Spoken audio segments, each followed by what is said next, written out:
Warahmatullahi wabarakatuh. Alhamdulillah hari ini kita private, segala puji dan kita panjatkan kehadirat Allah Subhanahu Wa Taala. Hari ini kita mendapat berkah yang amat sangat luar biasa, insya Allah menjadi berkah juga buat Mas Irawan. Amin. Hari ini kita ada kembali belajar terkait dengan kitab Sultaniyah dari Syekh Abdul Qadir Al-Sufi. Itu aja Mas ya? Ya. Oke, biar langsung ya. Silakan Mas Irawan. Baik, bismillahirrahmanirrahim. Assalamualaikum warahmatullahi wabarakatuh.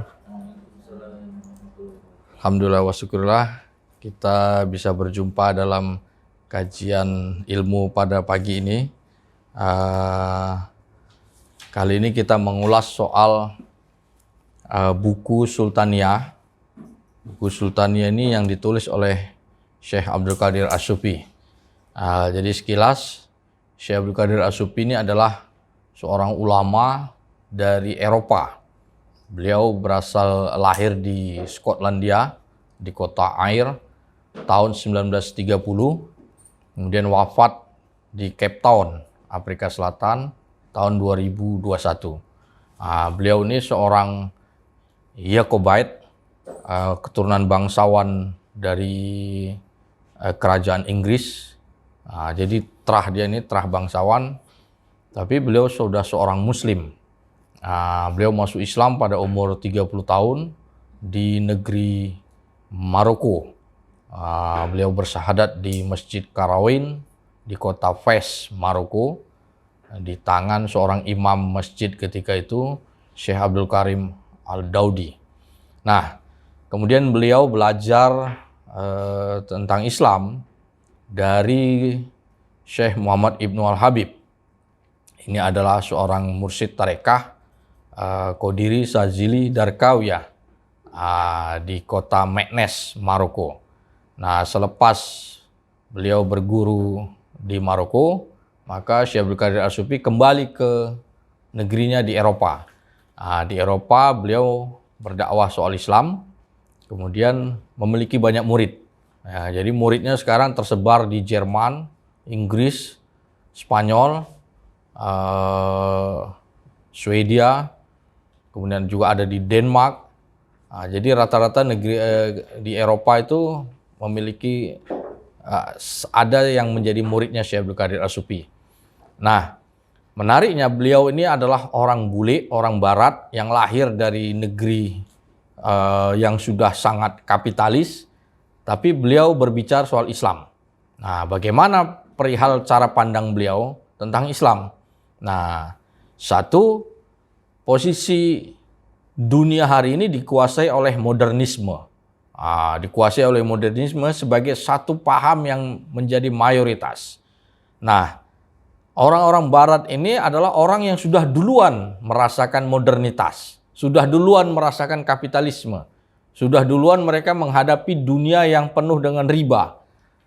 Kemudian dari situlah Allah Subhanahu wa taala memberikan hidayahnya kepada orang-orang Eropa ini. Setelah itu mereka kemudian berlari lebih kencang untuk memerangi yang namanya modernitas. Gitu. Untuk memerangi yang namanya kapitalisme. Sementara di timur, dialektikanya adalah kita masih berdebat apakah modernitas ini harus diislamisasi atau ditolak. Gitu. Nah, perdebatan itu sampai hari ini masih belum selesai. Masih belum selesai karena sebagian orang menganggap modernitas ini bisa diislamisasi, maka bisa kita terima. Makalah muncul produk-produknya sebagaimana kita tahu, ada bank syariah, ada asuransi syariah, ada hukum kompilasi hukum Islam dan lain-lain gitu. Nah, itu dalam rangka bagaimana mengislamisasi modernitas tadi. Nah, dari barat, maka kita bisa melihat bagaimana modernitas ini adalah harus ditolak. Karena apa? Syekh Abdul Qadir As-Sufi memberikan diagnosanya. Apa persoalan modernitas ini, bagaimana ini terbentuk, dan bagaimana jalan keluarnya, dan bagaimana kita harus kembali kepada Islam. Nah, Islam yang sebagaimana dimaksud adalah Islam amal ahlul Madinah. Islam amal ahlul Madinah ini Islam yang digariskan oleh 3 generasi awal. Sebagaimana hadis Sayyidina Rasulullah SAW bahwa 3 generasi awal adalah generasi terbaik dalam Islam. Jadi itulah seperti modul dalam melihat Islam. Generasi sahabat, generasi tabi'in, dan tabi'in. Jadi ini adalah modul jalan kita untuk menjalankan Islam. Nah, baik Bapak Ibu sekalian, jadi hari ini kita akan mengulas tentang suatu buku yang ditulis oleh Syekh Abdul Qadir As-Sufi. Jadi sejatinya beliau ini menuliskan banyak sekali buku. Jadi buku yang dituliskan dia ini ada 2 nama. Satu dengan nama Syekh Abdul Qadir As-Sufi, yang kedua ada nama lain. Dia menggunakan nama Yandalas, nama aslinya, nama baratnya.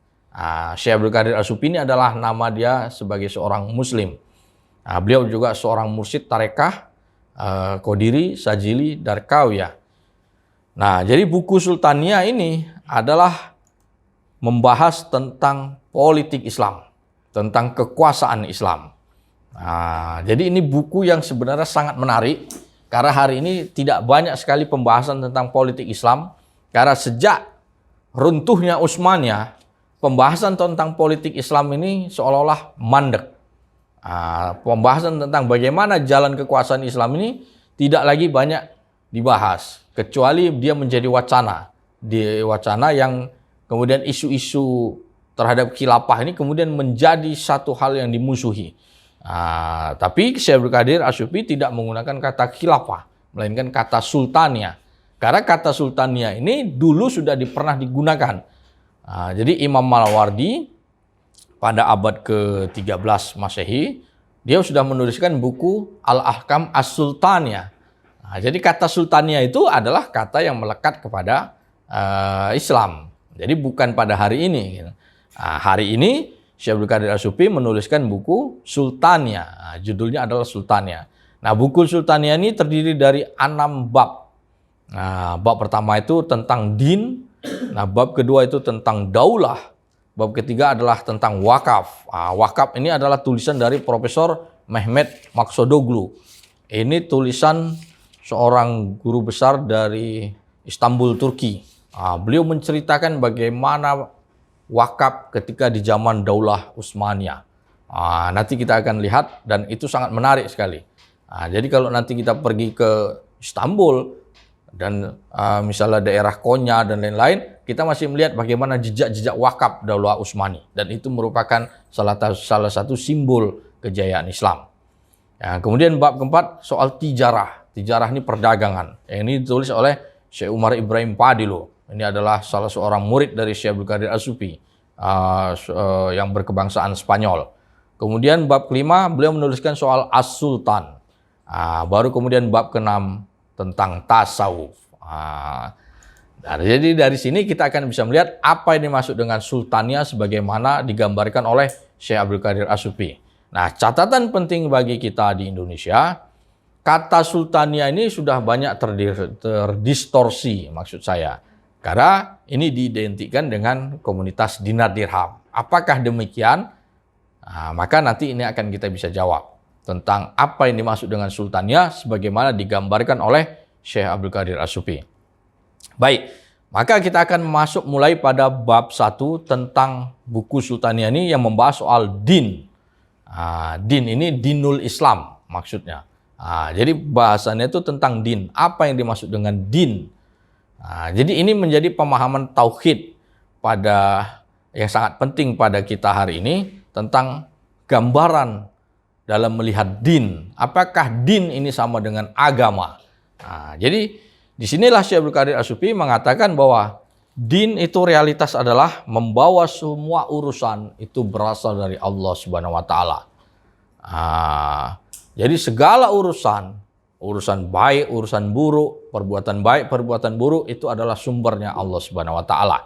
Nah, termasuk dengan tentang perkara pemerintahan dan kekuasaan. Jadi urusan kekuasaan adalah urusan yang juga bersumber dari Allah Subhanahu wa taala. Karena urusan kekuasaan telah ditetapkan dalam hikamnya Allah dan tindakan dari utusannya, yaitu Nabi Muhammad SAW. Nah, jadi Allah sudah menuliskannya dan sudah diaplikasikan oleh Nabiuna Shallallahu Alaihi Wasallam. Nah, bagaimana praktek kekuasaan Islam itu? Nah, wujud dari praktek kekuasaan Islam sebagaimana ditampilkan oleh Sayyidina Muhammad Rasulullah SAW adalah Madinah Al-Munawwarah. Jadi Madinah Al-Munawwarah ini adalah pondasi dari kekuasaan Islam, model kekuasaan Islam. Nah, jadi Syekh Abdul Qadir As-Subki kemudian melihat dan mengutip pada surat Al-Fatihah. Surat Al-Fatihah ayat pertama. Alhamdulillahirabbil alamin. Segala puji bagi Allah, Tuhan semesta alam. Nah, ayat pertama ini menunjukkan bahwa Allah itu adalah Roja, Allah adalah Raja. Dia adalah penguasa. Jadi Alhamdulillahirabbil alamin bermakna Allah itu adalah penguasa seluruh alam. Nah, jadi segala urusan di alam dunia ini berada dalam wilayah kekuasaannya.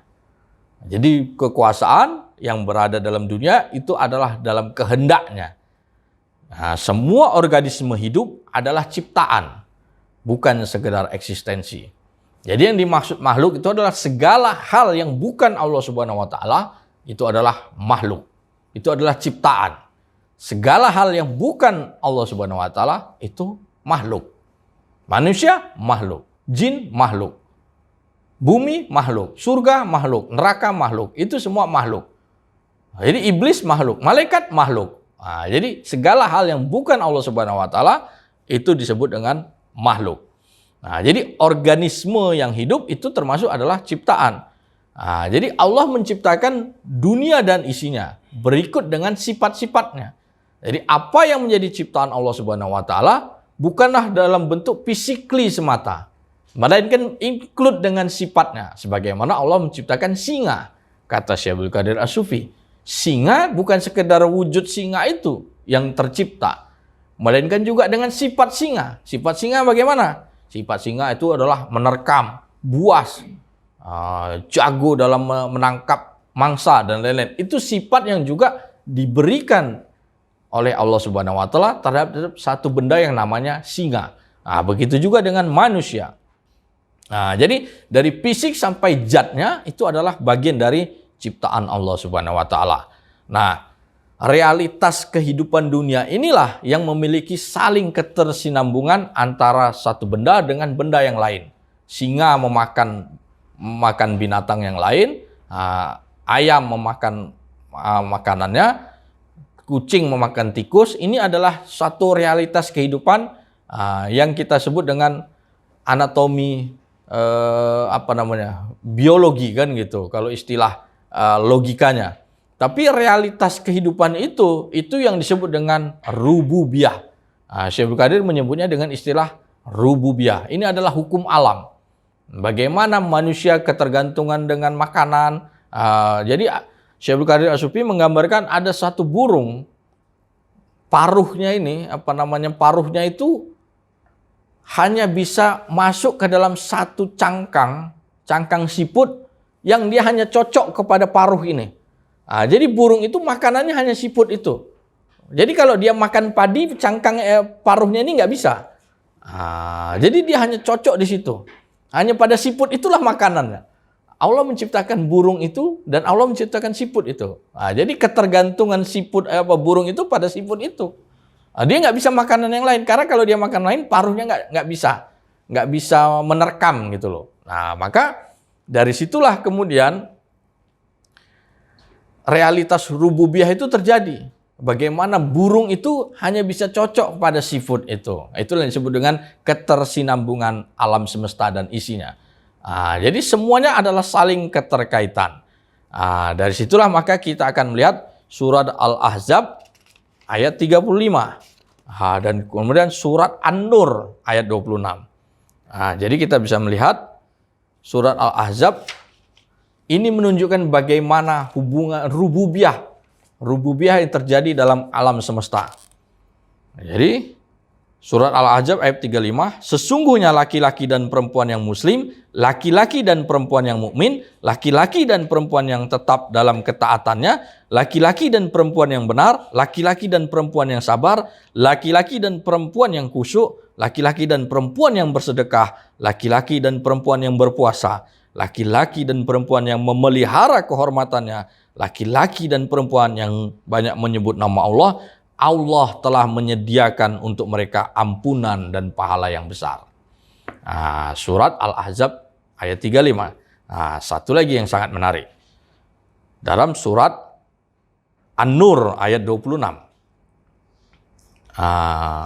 Wanita-wanita yang keji adalah untuk laki-laki yang keji.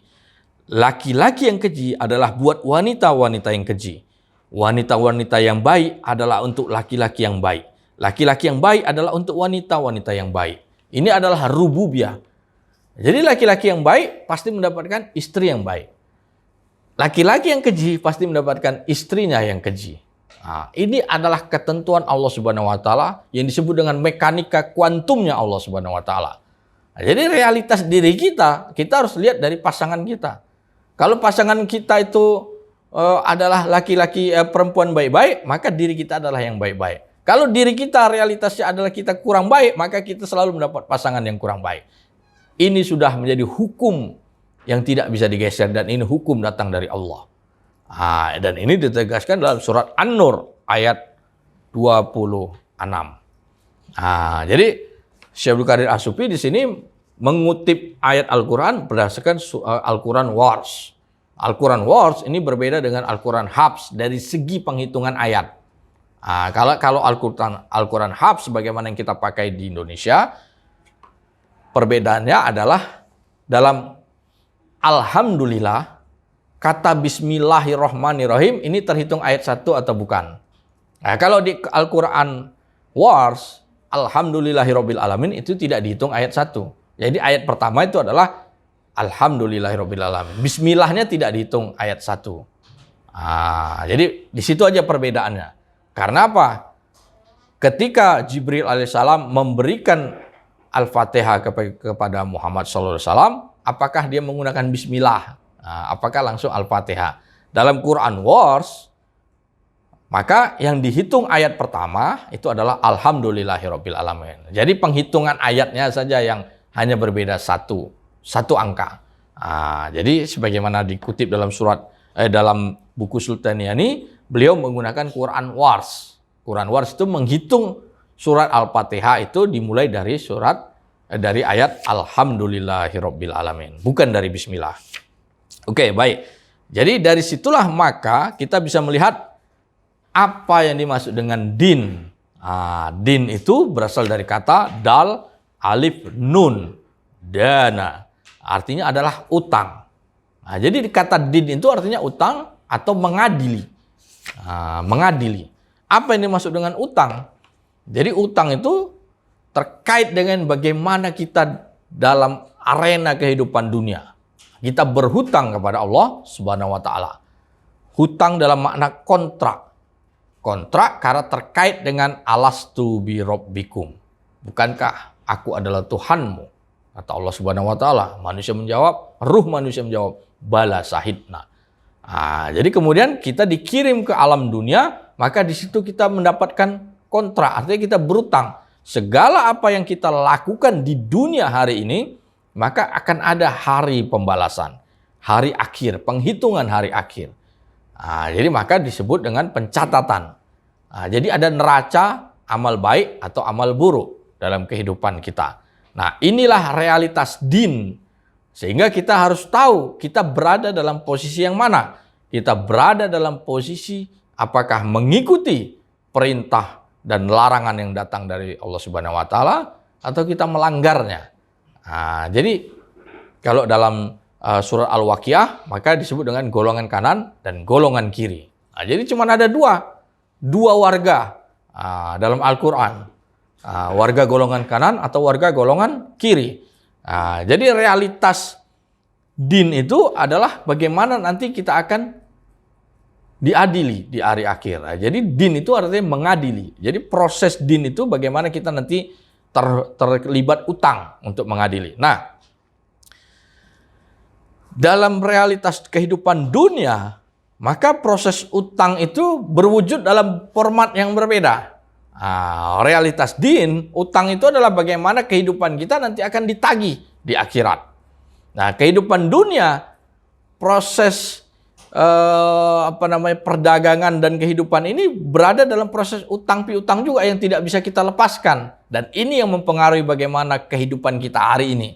Nah, dari situlah muncul yang namanya riba. Riba, sesuatu yang diharamkan oleh Allah Subhanahu wa taala, bahkan diperangi oleh Allah Subhanahu wa taala. Jadi era modernisme hari ini kita tidak bisa terlepas dari yang namanya urusan riba. Karena riba inilah yang sudah menjadi sistemik gitu loh. Kemudian Syekh Abdul Qadir As-Sufi mengutip Imam Malik radhiyallahu anhu, jangan mengambil riba walau sejumput rumput kering. Jadi jangan mengambil riba walaupun sejumput rumput kering. Jadi melakukan penambahan terhadap utang walau sejumput rumput kering itu sudah dikategorikan riba. Nah, hari ini perdebatan itu adalah berapa persen kita boleh mengambil bunga. 10% boleh, 5% boleh, dianggap boleh. Padahal Imam Malik sudah mengatakan sejumput rumput kering itu sudah riba. Maka dari sini kita harus melihat bagaimana Al-Quran surat Al-Baqarah ayat 276.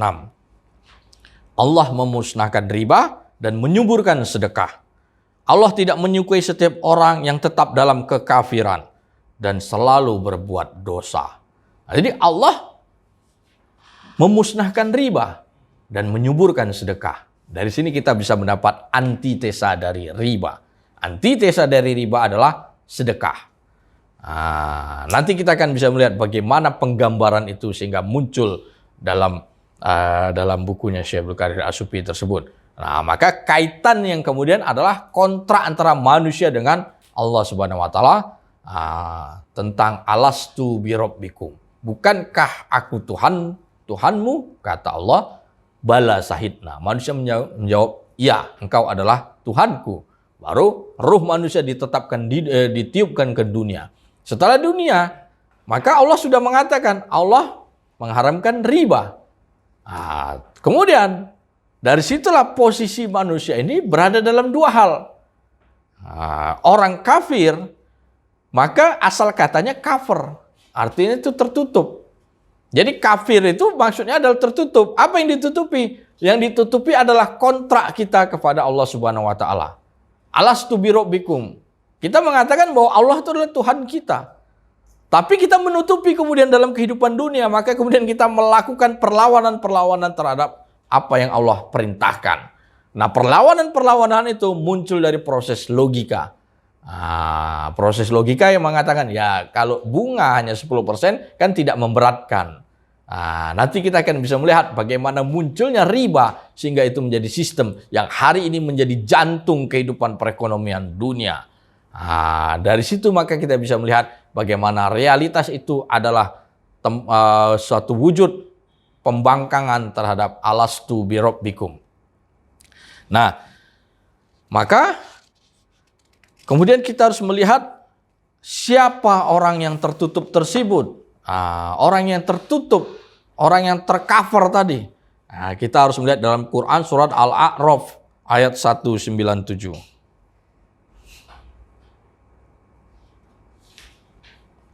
Dan ingatlah ketika Tuhanmu mengeluarkan keturunan anak-anak Adam dari sulbi mereka dan Allah mengambil kesaksian terhadap jiwa mereka. Seraya berfirman, bukankah aku ini Tuhanmu? Mereka menjawab, betul, engkau Tuhan kami. Kami menjadi saksi. Kami lakukan yang demikian itu agar di hari kiamat kamu tidak mengatakan, sesungguhnya kami adalah orang-orang yang lengah terhadap ini. Jadi orang-orang kafir, orang yang tertutup tadi, kafir, maka nanti di hari akhirat mengatakan kami lengah terhadap hal itu. Oke, jadi dari sini apa yang dimaksud dengan kafir pada hari ini? Syekh Abdul Qadir As-Sufi membawa kita kepada definisi orang yang covernya, orang yang tertutup pada era modern. Inilah yang disebut dengan ateisme, sekulerisme, dan lain-lain. Jadi sekulerisme ini adalah bentuk cover, orang yang tertutup pada kontra ilahiyah tadi. Wujudnya adalah manusia membuat hukum sendiri. Manusia menciptakan hukum sendiri. Hukum yang berasal pada rasio manusia. Jadi satu penggambaran yang digambarkan oleh Syekh Abdul Qadir As-Sufi adalah Muslim dan kafir ini berbeda. Tidak bisa disamakan. Muslim tidak bisa disamakan dengan kafir. Jadi kalau kita dikatakan bahwa semua agama adalah sama, ini adalah doktrin yang salah. Karena Muslim adalah berada dalam wilayah yang benar. Modernis mendoktrin bahwa semua agama adalah salah. Semua agama adalah sama. Bahkan kemudian puncaknya adalah kita tidak memerlukan agama. Yang diperlukan adalah saling tolong-menolong dan lain-lain dengan pondasi moral. Gitu loh. Nah, ini adalah doktrin-doktrin yang muncul dari modernis. Tapi dalam penggambaran Syekh Abdul Qadir As-Sufi tidak ada boleh persamaan antara Muslim dan kafir. Karena Muslim adalah orang yang dibekali dengan tauhid. Kafir adalah mereka yang tidak percaya, tidak meyakini terhadap yang namanya realitas Allah Subhanahu wa taala dan kehidupan dan pengaturannya, kan gitu. Nah, jadi kemudian Syekh Abdul Qadir As-Sufi menolak, mengatakan bahwa Al-Qur'an itu bukan konstitusi. Jadi kalau dulu di era Mu'tazilah kita masih ingat sampai dikatakan bahwa Al-Qur'an itu adalah makhluk. Ketika era Mu'tazilah Al-Quran dikatakan makhluk, itu saja para ulama sudah menolak. Imam Ahmad bin Hambal sampai dia di penjara, dia tidak mau mengatakan Al-Quran itu makhluk. Karena dampaknya besar. Ketika dia mengatakan Al-Quran itu makhluk, maka dia mengatakan sama saja menganggap Allah Subhanahu wa taala itu lemah. Kenapa? Sebagaimana tadi definisi yang disebut dengan makhluk. Selain Allah Subhanahu wa taala, maka itu disebut dengan makhluk. Jadi kaum Mu'tazilah dulu menganggap Al-Quran itu makhluk. Al-Quran itu baru. Artinya ciptaan. Hudud. Kalau Al-Quran itu baru dibuat ketika era Muhammad SAW itu turun ke dunia, maka Allah seolah-olah dianggap tidak mengetahui apa yang terjadi di dunia sebelumnya. Karena dianggap baru dibuat. Nah, itu realitasnya. Ketika kita mengatakan bahwa Allah tidak mengetahui, sama saja kita mengatakan Allah itu lemah.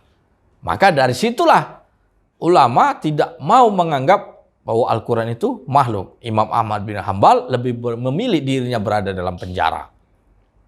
Nah, hari ini era modern memposisikan Al-Quran itu beda lagi. Bukan lagi sekedar Al-Quran itu makhluk, melainkan Al-Quran itu dianggap konstitusi. Disamakan dia dengan konstitusi. Inilah yang ditolak oleh Syekh Abdul Qadir As-Sufi. Al-Quran itu bukan konstitusi. Karena salah satu nama Al-Quran itu adalah Al-Furqan. Artinya pembeda. Pembeda apa? Antara hak dan batil. Sementara kaum modernis mengatakan semua agama adalah sama. Jika semua agama adalah sama, maka Al-Quran itu dianggap tidak berfungsi. Padahal Al-Quran adalah Al-Furqan, pembeda. Jadi hak dan batil tidak bisa disamakan. Sebagaimana dalam surat Al-Baqarah ayat 143.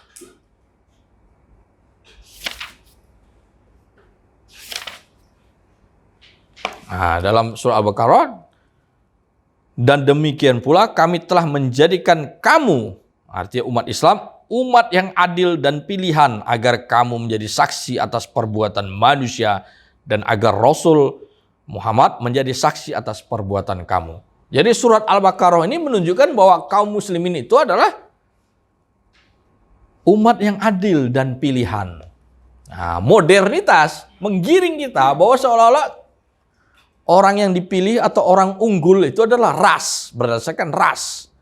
Al-Quran sudah menggaransi kaum muslimin itu adalah orang yang dipilih, orang pilihan, orang yang unggul. Jadi tinggal kita mendudukkan sebagaimana yang dimaksud oleh Allah Subhanahu wa taala tadi. Nah, dari situ kemudian filsafat dipergunakan oleh orang-orang modernitas ini untuk membentuk modernitas sehingga muncullah yang namanya nihilisme. Nah, jadi hari ini yang muncul dalam realitas dunia hari ini adalah paham nihilisme. Apa itu nihilisme? Hilangnya nilai-nilai, hilangnya fitrah.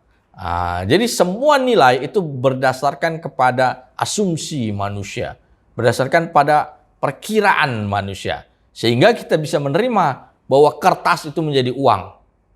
Padahal itu adalah selembar kertas. Tapi manusia membubuhin angka, maka itu dia dianggap memiliki nilai. Nah, jadi itu salah satu realitas nihilisme. Kita bisa melihat bagaimana kebenaran yang hari ini diterima oleh manusia adalah kebenaran esensialisme, bukan kebenaran eksistensialisme. Jadi yang dianggap benar adalah sebuah sertifikatnya, bukan diri manusianya. Nah, dari nihilisme inilah kita bisa melihat bagaimana kapitalisme, sekulerisme, humanisme, positivisme ini adalah sumbernya berdasarkan pada rasional manusia. Nah, jadi bukan bersumber pada wahyu. Nah, maka dari situ penegasan dari Syekh Abdul Qadir As-Sufi antara Muslim dengan kafir itu tidak bisa berada dalam satu jalan. Muslim memiliki jalan yang sendiri. Kafir memiliki jalannya sendiri. Jadi tidak bisa dikatakan bahwa kita harus duduk satu meja dengan kafir. Realitas modernitas mengatakan bahwa kita harus mengikuti kaum kufar. Apa contohnya? Kaum kufar membuat bank, kita harus ikuti. Kaum kufar membuat hukum, kita harus ikuti. Inilah yang kemudian tidak bisa diterima. Termasuk perihal kekuasaan. Kekuasaan yang muncul pada hari ini di dunia ini bukan berasal dari realitas Islam, tapi dari realitas kaum kufar. Pertanyaannya, apakah kita harus ikuti atau tidak?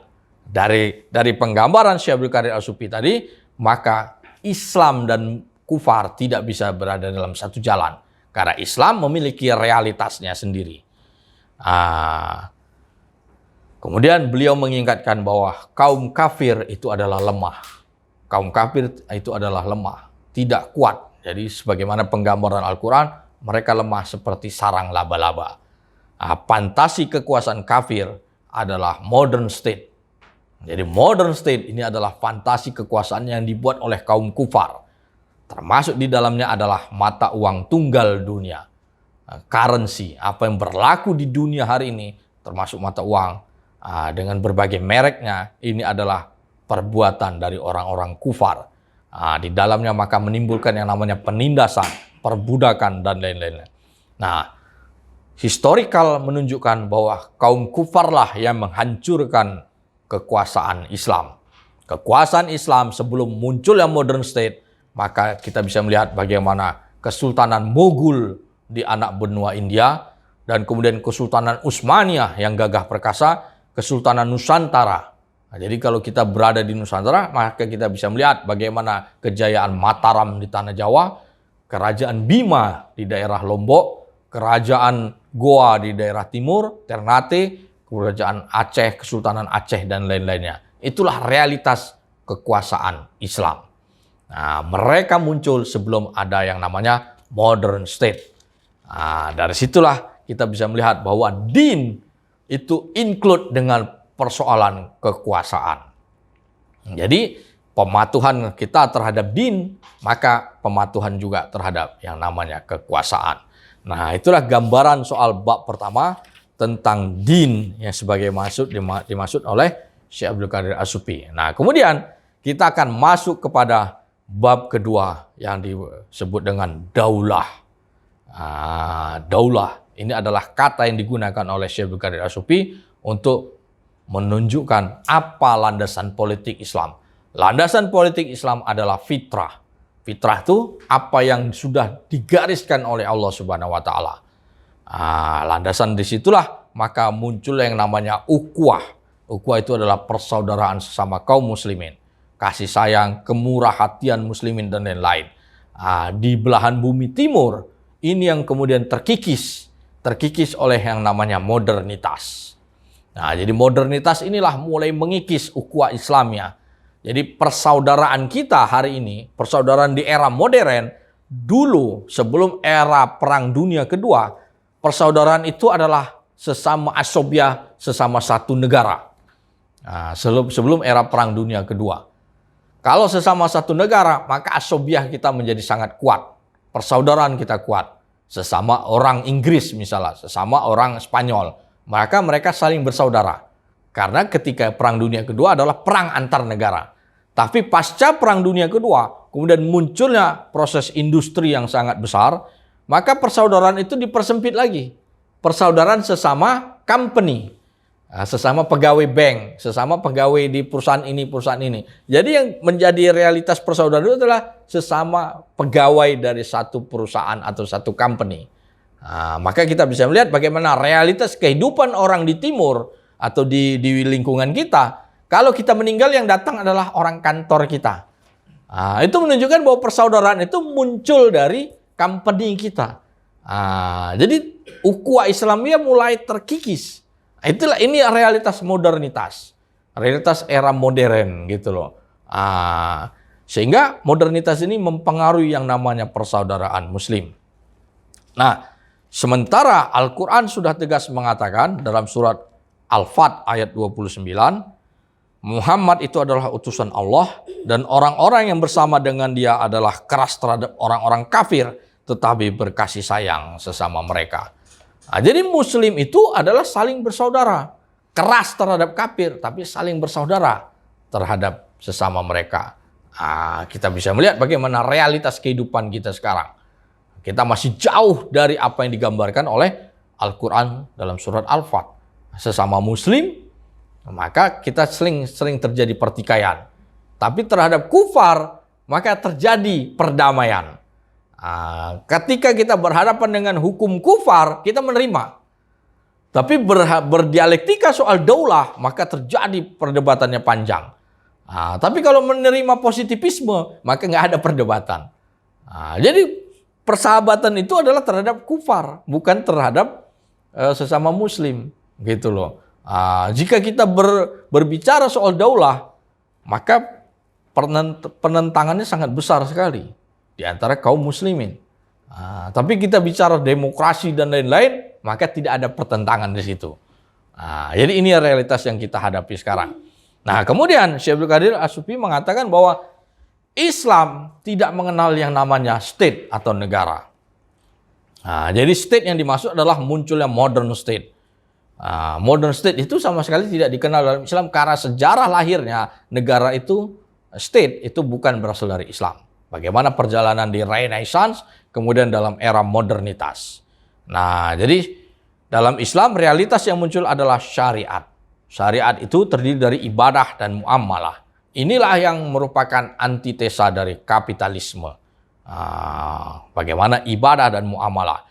Nah, sementara kemudian Syekh Abdul Qadir As-Sufi membawa kita kepada realitas negara modern. Apa yang dimaksud dengan modern state hari ini? Modern state hari ini adalah negara fiskal. Negara fiskal. Dia mengutip sejarawan Romawi yang bernama Mamsen. Dia mengatakan negara yang sehat adalah dilihat dari otentisitas dan validitas uangnya. Jadi satu negara dikatakan sehat dilihat dari bagaimana otentiknya dan validitas uang yang berlaku di negara tersebut. Maka kita bisa melihat realitas hari ini. Bagaimana uang yang beredar kita, apakah itu uang yang valid, atau uang yang otentik, atau uang yang dibuat. Maka kita bisa lihat mengapa kurs berubah-berubah. Mengapa seorang kepala negara tidak bisa mengendalikan uang yang berada di negaranya. Hal ini menunjukkan bahwa negara dalam posisi fiscal state ini bukanlah negara yang sehat, melainkan negara yang tidak sehat. Inilah realitas dari negara modern. Maka dari situ wacana politik Islam ini dikatakan daulah. Jadi sejak dulu wacana politik Islam ini disebut dengan daulah. Nah, bagaimana wujud dari formalitas daulah tersebut? Cara melihatnya adalah dengan ditegakkannya rukun zakat. Dari sini kita akan bisa melihat bagaimana Syekh Abdul Qadir As-Sufi membawa kita kepada yang namanya ibadah. Jadi zakat adalah kategori ibadah dan muamalah. Beliau mengutip surat At-Taubah ayat 103. Khudz min amwalihim sadaqatan. Tariklah zakat. Jadi zakat adalah satu ibadah yang ditarik. Zakat itu bukan ibadah sukarela, bukan sedekah sukarela. Melainkan zakat itu adalah ditarik. Nah, maka kita harus melihat kepada apa yang terjadi pada era Khalifah pertama. Khalifah Abu Bakar As-Siddiq. Abu Bakar As-Siddiq memerangi pembangkang zakat. Yang diperangi mereka adalah bukan kaum kufar terlebih dahulu. Walaupun dia juga mengirim tentara untuk memerangi Romawi. Tapi yang dia perangi adalah orang muslim yang sudah syahadat tapi tidak mau membayar zakat. Karena sebagaimana perintah surat At-Taubah 103. Jadi zakat adalah suatu instrumen yang sangat penting karena di situ menunjukkan perihal kekuasaan. Khudz min amwalihim sadaqatan. Tariklah zakat. Kata khudz menunjukkan otoritas. Zakat itu harus ditarik. Zakat itu diambil. Tidak bisa dia sekedar sukarela. Ini zakat saya. Bukan. Nah, dari situlah maka diperlukan yang namanya pihak yang berwenang. Pihak yang berwenang untuk menarik zakat. Nah, pihak yang berwenang ini tentu ada konotasinya dengan kekuasaan. Nah, zakat di situ diperlukan dua hal. Selain pihak yang berwenang, maka diperlukan harta yang real, ain. Nah, jadi daulah Islam itu adalah perputaran kekayaan. Perputaran kekayaan dari yang kaya kepada yang miskin. Inilah disebut dengan daulah. Nah, sementara antitesa dari modern state adalah pemumpukan kekayaan. Nah, jadi kapitalisme. Jadi modern state adalah realitas bagaimana kekayaan itu dikumpulkan. Daulah Islam, kekayaan itu diputar. Nah, dua ini tidak bisa disamakan. Sebagaimana tadi dipesankan oleh Syekh Abdul Qadir As-Sufi, Muslim dan kufar itu tidak bisa berjalan sejalan. Karena realitasnya berbeda. Nah, jadi daulah adalah bagaimana kekayaan itu diputar. Sementara modern state, kekayaan itu dikumpulkan. Bagaimana kita masih ingat dengan teori merkantilisme. Suatu negara yang kuat adalah negara yang memiliki harta yang paling banyak. Kemudian itu berubah menjadi doktrin individualisme. Satu orang warga yang kuat, seorang yang dianggap kuat adalah seorang yang memiliki harta yang banyak. Alhasil inilah pondasi dari kapitalisme. Nah, Islam adalah perputaran kekayaan. Nah, dari sini maka kita akan melihat bagaimana realitas yang namanya perbankan. Perbankan adalah penimbunan harta kekayaan. Nah, jadi lembaga perbankan adalah bagaimana harta ditimbun. Harta dikumpulkan, kemudian ditimbun. Nah, inilah yang menunjukkan bagaimana tipikal dari modern state tersebut. Nah, modern state tentu adalah menjadi pelindung dari lembaga perbankan tersebut. Nah, ini yang tidak bisa kita samakan. Nah, kemudian instrumen dalam Islam adalah munculnya zakat. Zakat adalah instrumen perputaran harta. Jadi selama zakat tidak berputar, selama zakat tidak kembali kepada fikihnya, maka di sini adalah wujud tentang kekalahan Islam. Nah, zakat inilah pondasi awal. Sebagaimana dulu ditunjukkan oleh Sayyidina Abu Bakar As-Siddiq. Karena realitas yang diperjuangkan kaum muslimin di awal adalah tegaknya rukun zakat. Karena tegaknya rukun zakat adalah tegaknya kekuasaan Islam dan perputaran harta. Ini yang disebut dengan daulah. Yang kedua, dalam zakat jika itu ditegakkan dengan benar, maka muncul yang namanya jizyah. Kemudian ada kontrak zimmi. Apa itu jizyah? Jizyah ini adalah kutipan yang dilakukan penguasa Islam terhadap orang kafir. Sepanjang kita hidup pada hari ini, maka kita belum pernah melihat yang namanya jizyah. Karena kita berada dalam realitas kekuasaan Islam, tidak ada. Nah, jadi kalau dikatakan ini negara Islam, bagaimana dengan jizyah?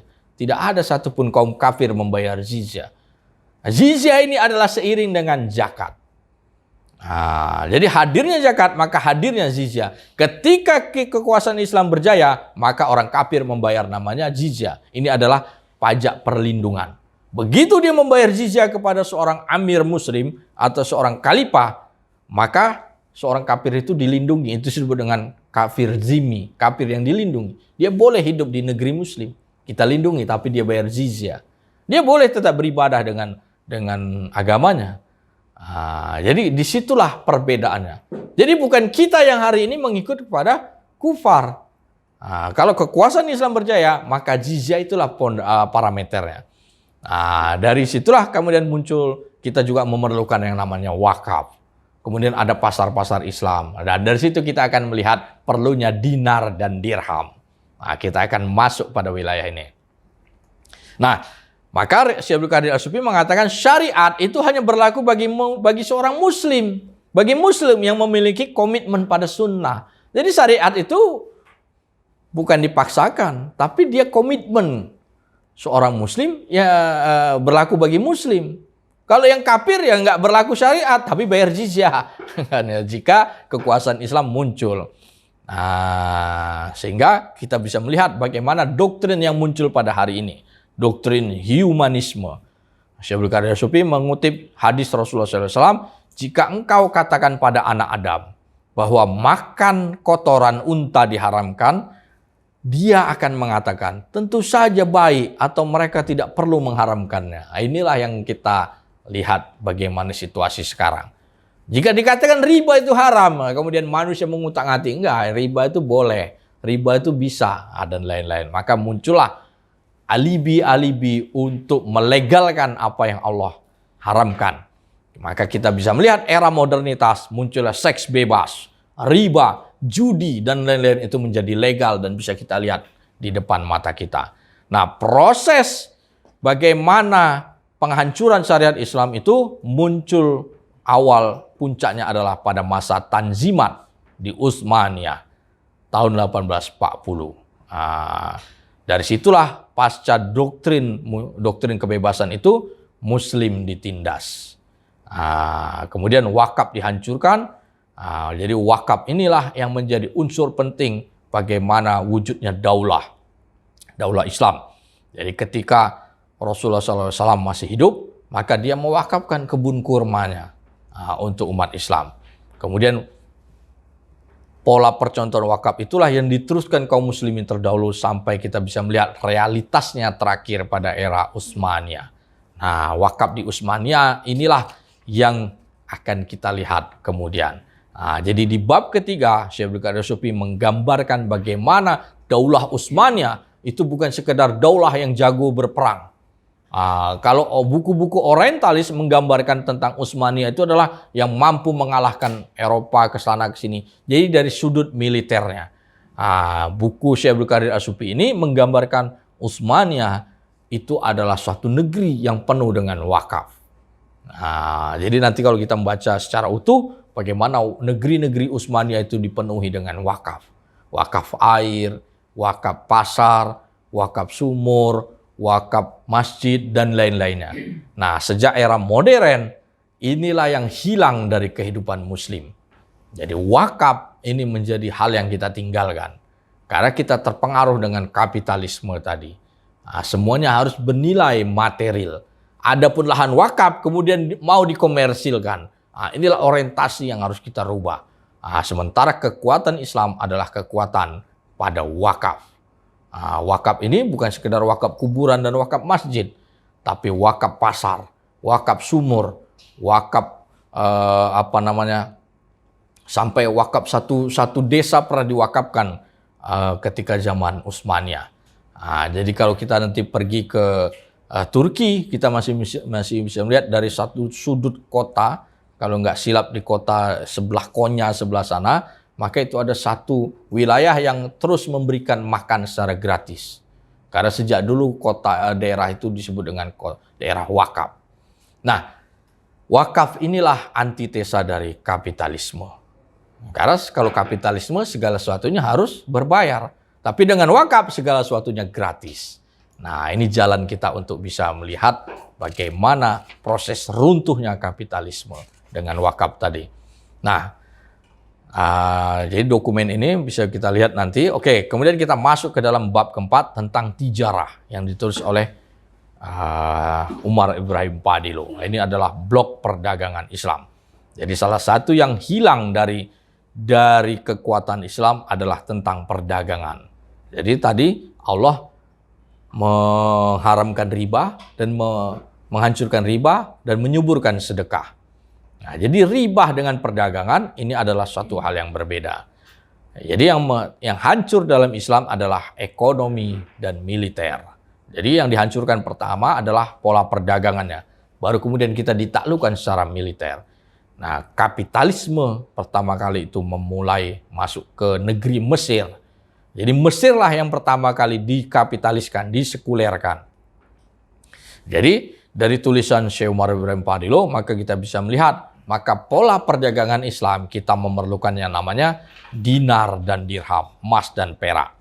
Tapi beliau sudah mewanti tentang bahayanya penyalahgunaan dinar dan dirham. Nah, beliau sudah mengatakan bahwa perkembangan yang terlalu cepat bagi dinar dan dirham dapat menjadi bahaya lain.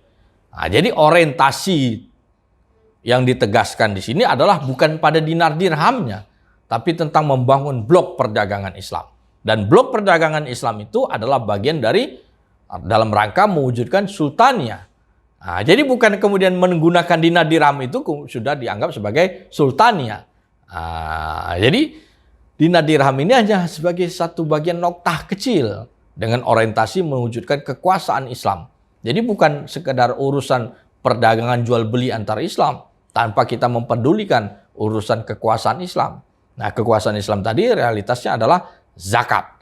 Nah, jadi landasan perdagangan Islam disebutkan oleh Syekh Umar Ibrahim Fadiloh itu ada 5. Perlunya pasar yang terbuka, wakaf pasar, kita memerlukan itu. Kemudian produksi yang terbuka. Jadi gilda. Kalau kita nonton film Ertugrul, kita bisa melihat bagaimana proses produksi tenun. Satu kampung itu memproduksi kemudian dijual ke pasar. Kemudian jaringan distribusi yang terbuka. Ini yang dikuasai oleh marketer di era modern. Jadi hari ini kita punya produksi tapi tidak bisa menjualnya karena jaringan tertutup. Nah, kemudian alat tukar bebas. Jadi kita tidak boleh dipaksakan pada satu alat tukar. Kemudian kontrak bisnis Islam yang menjamin perdagangan Islam. Jadi lima hal inilah yang menjadi landasan perdagangan Islam. Nah, dari situ maka kita bisa melihat bahwa urusan perdagangan Islam kita tidak memerlukan yang namanya wakalah untuk mendapatkan dinar dirham. Tidak. Bagaimana seseorang bisa mendapatkan dinar dirham? Dinar dirham itu dihadirkan oleh otoritas masing-masing. Jadi orang Aceh harus mencetak dinar dirham di Aceh. Orang Melayu ya cetak dinar dirham di negeri tempatnya. Orang Betawi ya cetak sendiri dinar dirham di Betawi. Orang Jawa Timur cetak sendiri Jawa Timur. Orang Lombok juga demikian. Nah, jadi tidak diperlukan yang namanya wakalah. Yang diperlukan adalah bagaimana pelatihan untuk menghadirkan kembali cara mencetak emas dan perak. Di bawah otoritas dari ketua adatkah, dari seorang amir di situ, seorang ulama di situ yang mengawasi takaran dan timbangannya. Nah, jadi pola dinar dirham yang hari ini masih belum sesuai dengan apa yang digariskan oleh Syekh Abdul Qadir As-Sufi. Dinar dirham hari ini orang Aceh membeli di Depok. Ini tidak betul. Karena tujuannya adalah membayar zakat. Mana mungkin orang Aceh harus membayar zakat di Aceh harus membeli dulu ke Depok dengan pola perwakilannya. Ini tidak sesuai dengan pengajaran dari Syekh Abdul Qadir As-Sufi.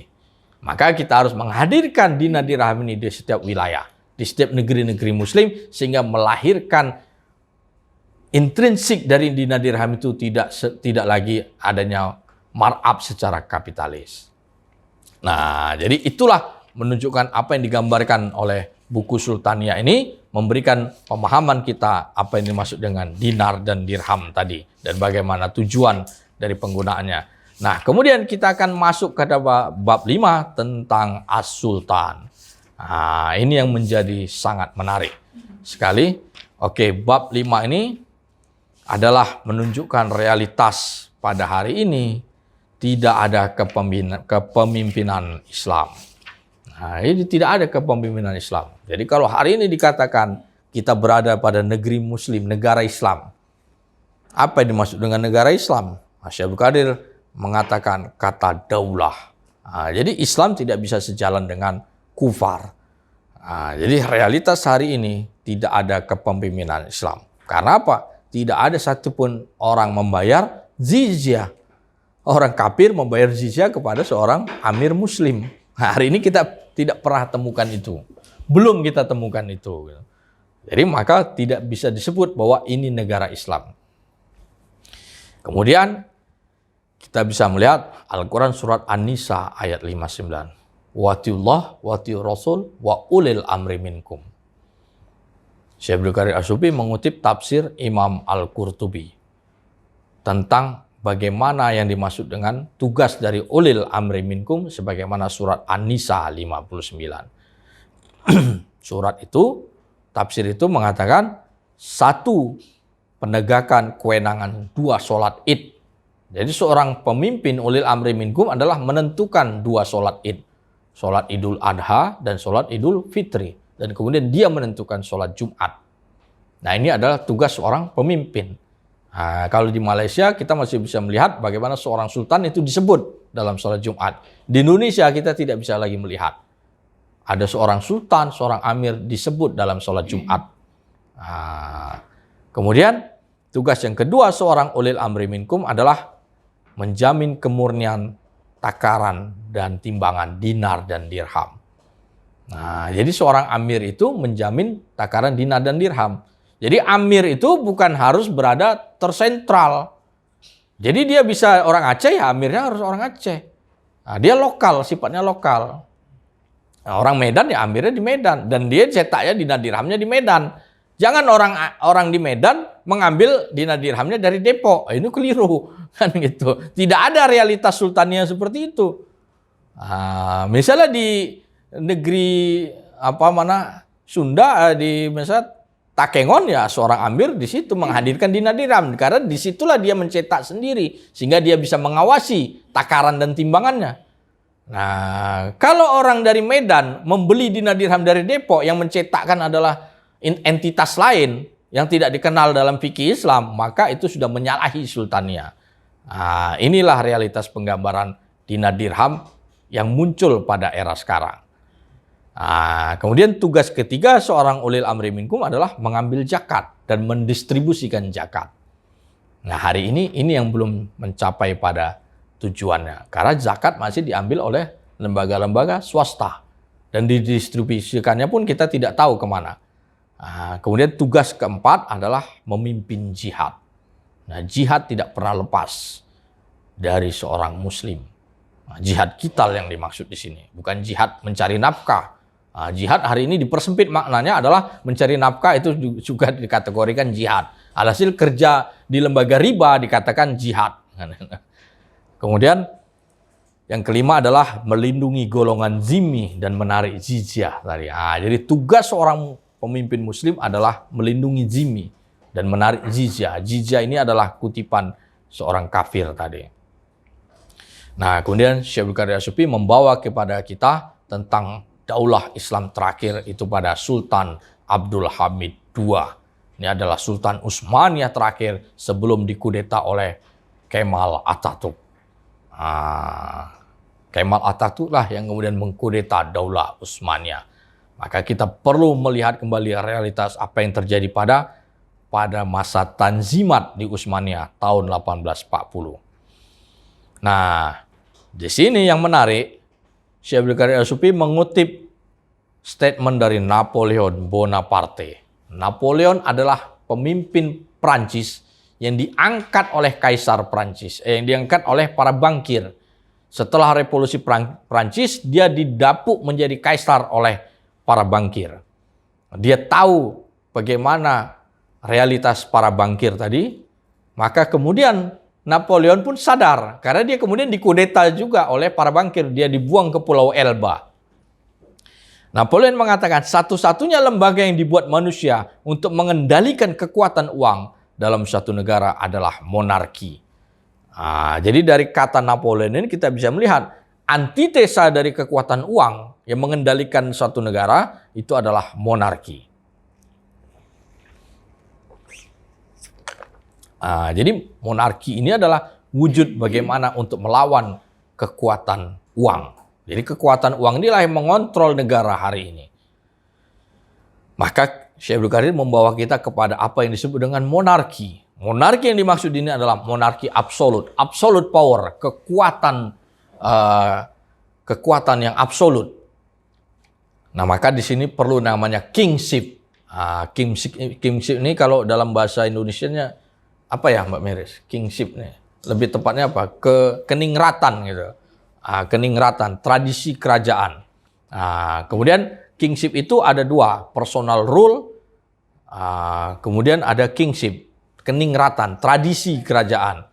Nah, personal rule ini menghalangi kekuasaan uang. Jadi antitesa dari otoritas bankir yang hari ini mengendalikan suatu negara, maka kita perlu yang namanya personal rule.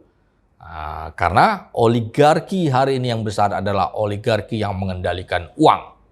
Maka kita bisa melihat setiap negara memiliki utang. Ini kita bisa tahu dari realitas yang muncul pada hari ini. Maka tidak ada yang disebut dengan negara merdeka. Karena semua negara ketergantungan kepada lembaga-lembaga moneter internasional. Jadi dari situ kemudian perlunya bagaimana mengembalikan generasi terbaik, menciptakan generasi terbaik dalam Islam itu dengan pewarisan genetik.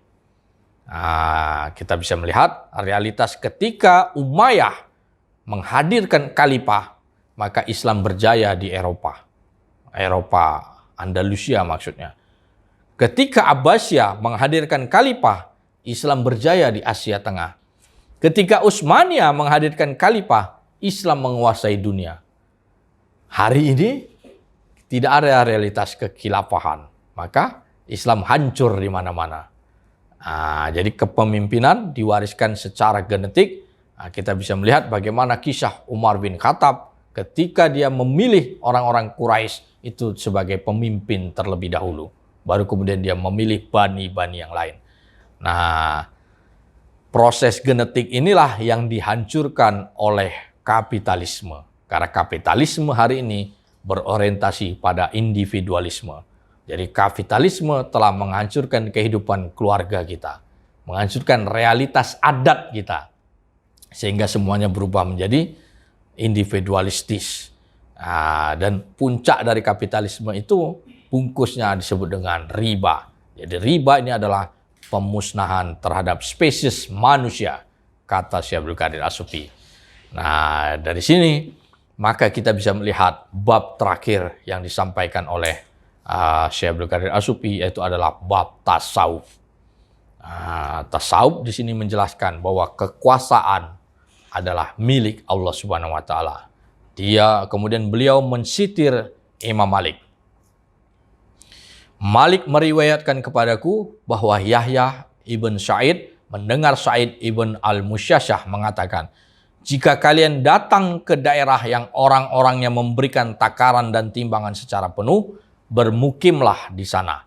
Kalau kalian datang ke daerah yang orang-orangnya mengurangi timbangan dan takaran, maka jangan tinggal di sana terlalu lama. Jadi Imam Malik sudah memesankan, sebagaimana dia mengutip hadis dari Sayyidina Rasulullah SAW. Jadi jika di satu daerah orangnya sangat mencurangi takaran dan timbangan, maka jangan bermukim di sana terlalu lama. Hari ini di mana wilayah yang hari ini terjaga takaran dan timbangannya? Parameter takaran dan timbangan itu adalah uang. Maka hari ini semua wilayah itu sudah dimasuki oleh kekuatan uang. Kekuatan uang itu puncaknya adalah ordo bankir. Jadi bankirlah sudah mengkooptasi itu. Nah, kemudian bagaimana dengan misi dan visi seorang muslim? Apabila kita melihat bagaimana realitas dunia hari ini dikuasai oleh bankir. Dinul Islam adalah karunia ilahi. Jadi bukan program politik dan bukan program perorangan. Nah, dari sinilah Syekh Abdul Qadir As-Sufi membawa kita pada pentingnya pemurnian tauhid. Tauhid yang untuk mengetahui realitas kesadaran kita kepada hamba sebagai hambanya Allah Subhanahu wa taala. Jadi Syekh Abu Madian mengatakan kenikmatan berkumpul bersama fukara. Jadi para fukara, fakir ilmu ini adalah orang yang ingin menghamba kepada Allah Subhanahu wa taala. Jadi yang namanya kekuasaan Islam, pondasi utamanya adalah setelah kita mengalahkan hawa nafsu. Jadi kekuasaan Islam itu tidak bisa hadir bersamaan dengan kita mengikuti hawa nafsu. Jadi pondasi utama kita adalah orang yang bisa menjadi penguasa Islam adalah orang yang tidak lagi mengikuti nafsu syahwatinya. Jadi kekhalifahan merupakan makom tertinggi spiritual, itu yang disebut dengan makrifat. Dengan makrifat maka kita akan bisa memahami kontra ilahi tadi, alastu bi rabbikum. Jalan inilah jalan untuk menuju kepada kekuasaan Islam. Kemudian Syekh Abdul Qadir As-Sufi mengutip Al-Quran surat Shad ayat 26 bahwa kekuasaan Nabi Daud didapat dengan zikir kepada Allah Subhanahu wa taala. Jadi kekuasaan Islam adalah kekuasaan tentang orang-orang soleh. Jadi melawan kapitalisme ini tidak bisa dilawan dengan nafsu syahwati. Jadi kapitalisme ini adalah harus ditundukkan karena pondasi kapitalisme ini adalah nafsu syahwati. Nah, cara mengalahkan nafsu, taktiknya itu disebut dengan tasawuf. Jadi tasawuf adalah metode untuk mengalahkan hawa nafsu. Pondasi kapitalisme ini adalah nafsu syahwati. Pondasi positivisme adalah nafsu syahwati. Jadi nafsu syahwati ini adalah pondasi dari modernitas. Nah, taktik untuk mengalahkan hawa nafsu itulah tasawuf. Maka dari tasawuf kita akan bisa melihat cara atau jalan untuk mengalahkan kapitalisme. Jadi orang-orang yang berada pada tasawuf inilah yang akan bisa mewujudkan sultania atau kekuasaan Islam. Karena kekuasaan Islam diwujudkan dengan setelah kita mengalahkan nafsu syahwati. Dari tasawuf maka kita akan menuju hari yang besar. Sebagaimana digambarkan oleh Syekh Abdul Qadir As-Sufi. Apa itu hari yang besar? Adalah proses baiat. Proses baiat inilah yang hari ini dilupakan. Baiat seorang muslim kepada pemimpinnya. Baiat ini tentu bukan baiat yang sifatnya formalitas, melainkan baiat yang sifatnya adalah realitas. Jadi dia bukan baiat yang sekedar baiat. Jadi kita berbaiat kepada seorang pemimpin yang betul-betul menegakkan kekuasaan Islam. Jadi bukan lagi pemimpin yang mengikuti nafsu syahwatinya. Jadi itu disebut dengan jemaah dengan seorang pemimpin. Jadi ini penggambaran yang digambarkan oleh Syekh Abdul Qadir As-Sufi dalam buku Sultania. Jadi dari gambaran ini maka kita bisa melihat apa yang dimaksud dengan Sultania. Jadi Sultania tentu bukan kumpulan orang-orang penggemar dinar dirham atau kumpulan orang-orang yang satu kegemaran terhadap satu merek dinar dirham, bukan itu.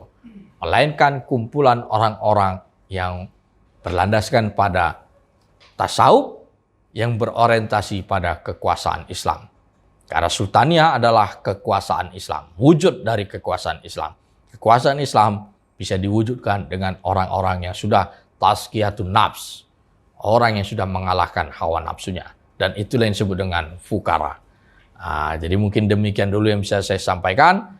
Saya akhiri, wabillahi taufik wal hidayah. Assalamualaikum warahmatullahi wabarakatuh.